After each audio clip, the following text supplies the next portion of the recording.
Hello everyone, welcome back to my channel Stree dream. कैसे हैं आप सभी? उम्मीद करती हूँ आप सभी बहुत ही अच्छे होंगे, स्वस्थ होंगे, खुश होंगे एंड अपनी अपनी लाइफ में बहुत ही पॉजिटिविटी के साथ आगे बढ़ रहे होंगे। मैं भी ठीक हूँ एंड आज मेरी सुबह काफ़ी ज़्यादा लेट हुई थी। रात में मैं लेट नाइट तक जग गई थी, इसलिए सुबह मैं जल्दी उठ नहीं पाई और उठने के बाद डायरेक्ट मैंने अपने सुबह की शुरुआत किचन से की है।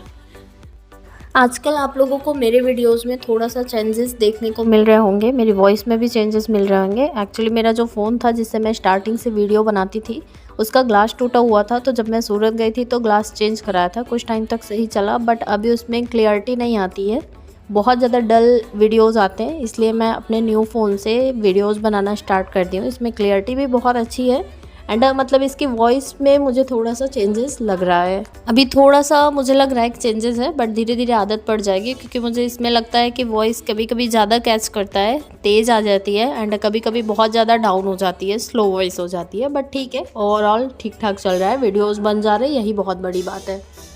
मेरी आदत है सुबह किचन में आने के बाद सबसे पहले मैं दाल रख देती हूँ गैस पर पकने के लिए, और दाल मैं पहले खुले ही रखती हूँ। उसके बाद जब जो झाग आता है उसको हटा के फिर हल्दी और नमक, टमाटर अगर डालना होता है तो डालकर फिर दाल में सीटी लगाती हूँ एंड साथ में अगर मन होता है तो चाय बनाती हूँ, अदरवाइज नहीं बनाती हूँ।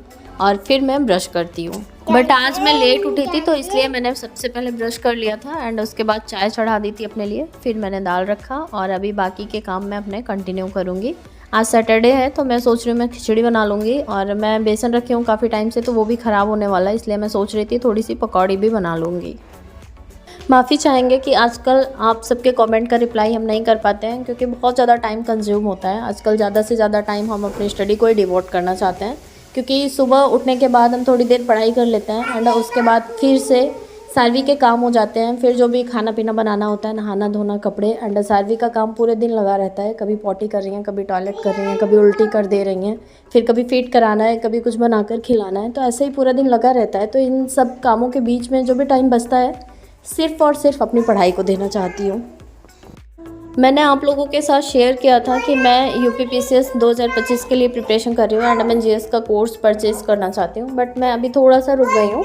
मैं सर्च कर रही थी पीछे, बट अभी सीटेट वाला सिलेबस ना अच्छे से पूरा कवर हो जाना चाहिए, क्योंकि सीटेट सबकी नज़र में बहुत छोटा एग्ज़ाम है बट अभी लैंग्वेज बहुत ज़्यादा टफ आती है सीटेट की।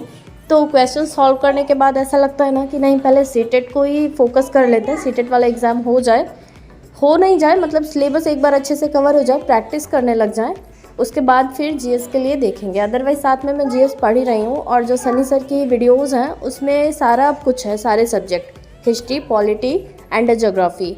मुझे ऐसा लग रहा था स्टार्टिंग हिस्ट्री से है तो सिर्फ शायद हिस्ट्री ही पढ़ाते हैं, बट पूरी वीडियोज़ आप सभी देखेंगे तो बहुत अच्छे से उन्होंने डिटेल्स में सारी चीज़ें बताई हैं। तो मैं आप लोगों को भी सजेस्ट करूँगी कि वो सारे वीडियोज़ ज़रूर देखिए आप सब।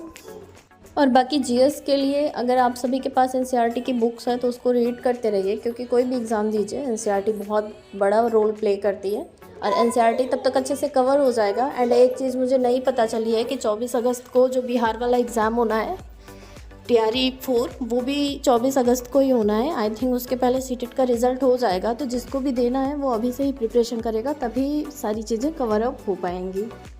आप लोगों के ही मुझे बहुत सारे कमेंट आते हैं कि बिहार में एग्ज़ाम नहीं भी देना चाहिए और देना भी चाहिए, बट अभी मैं श्योर नहीं हूँ कि मैं एग्ज़ाम दूंगी या फिर नहीं दूंगी, आगे का देखा जाएगा। फ़िलहाल अभी अपनी प्रिपरेशन पर ध्यान देते हैं, आगे जो कुछ भी रहेगा वो सामने ही आएगा। बहुत सारे लोग हैं जिन्होंने सीटेट के लिए बैच परचेज़ किया है एंड बहुत सारे लोग हैं जिन्होंने बैच नहीं भी परचेज़ किया है, तो मुझे बहुत ख़ास फ़र्क समझ नहीं आ रहा बैच परचेज़ कर लेने में, क्योंकि मैंने भी बैच परचेज़ किया है बट मैं अभी फ़िलहाल क्लासेस ले ही नहीं रही हूँ। सचिन सर की क्लासेस जो भी यूट्यूब पर अवेलेबल हैं सारी मैराथन वीडियोस देख रही हूँ, और पेडागॉजी से भी रिलेटेड सारे सब्जेक्ट के जो लैंग्वेज फर्स्ट एंड सेकंड है वो भी, एंड एसएसटी की पेडागॉजी, सारा कुछ बहुत सारे वीडियोस ऐसे यूट्यूब पर अवेलेबल हैं। अगर 1 से 2 बार मतलब मल्टीपल टाइम देख लेते हैं ना तो सिलेबस पूरा अच्छे से कवर अप हो जाएगा। ऐसा बिल्कुल भी नहीं है कि अगर बैच परचेज़ करेंगे तभी एग्ज़ाम क्वालिफाई कर पाएंगे। अगर डेडिकेशन के साथ बहुत सारी वीडियोस हैं यूट्यूब पर, अगर देख लेते हैं हम लोग, थोड़ा सा नोट्स वगैरह बनाते हैं या फिर रफली भी लिख लेते हैं तो सारी चीज़ें अच्छे से गेन हो जाएंगी एंड सीटेट का एग्ज़ाम निकल जाएगा।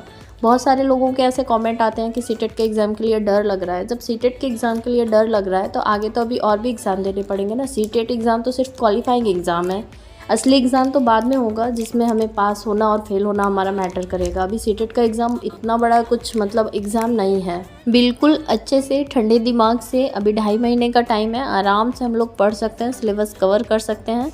सबसे मेन चीज़ मैं अपना जो फॉलो कर रही हूँ वो बताऊँगी आप सबको कि मैं सिर्फ़ और सिर्फ मैराथन वीडियोस देख रही हूँ। एंड किसी का भी अगर मुझे यूट्यूब पर मिल जा रहा है पेडागॉजी से रिलेटेड वीडियोस, तो वो सब भी मैं देख रही हूँ, जिससे कि क्वेश्चंस बनाने में आसानी हो रही है। एंड उसके बाद PYQ सॉल्व करना है। PYQ के लिए चाहे तो आप ऑनलाइन परचेज़ कर लीजिए, बहुत सारे ऐसे प्लेटफॉर्म हैं जहाँ पर पूरे क्वेश्चन का सेट है। एंड नहीं हो पा रहा है तो ऑफलाइन भी हम लोग ले सकते हैं, बहुत सारे बुक स्टॉल पर PYQ के सेट्स अवेलेबल हैं। रोज़ अगर यही सोचते रह जाएंगे कि आज पढ़ाई नहीं हो रही है, कल पढ़ाई नहीं हो रही है, तो यही सोचते सोचते बहुत ज़्यादा टाइम निकल जाएगा एंड एग्ज़ाम डेट भी एकदम पास आ जाएगी, हम कुछ भी नहीं पढ़ पाएंगे। इससे बेटर है कि थोड़ा थोड़ा डेली पढ़ने का ट्राई करें। एंड बाकी आप लोगों से बातों ही बातों में टाइम बीत गया और आज की वीडियो ब्लॉग को मैं यहीं पर समाप्त करती हूँ। कल फिर मिलती हूँ एक नए वीडियो ब्लॉग के साथ, तब तक के लिए बाय बाय। कोई सजेशन होगा तो कमेंट कीजिएगा।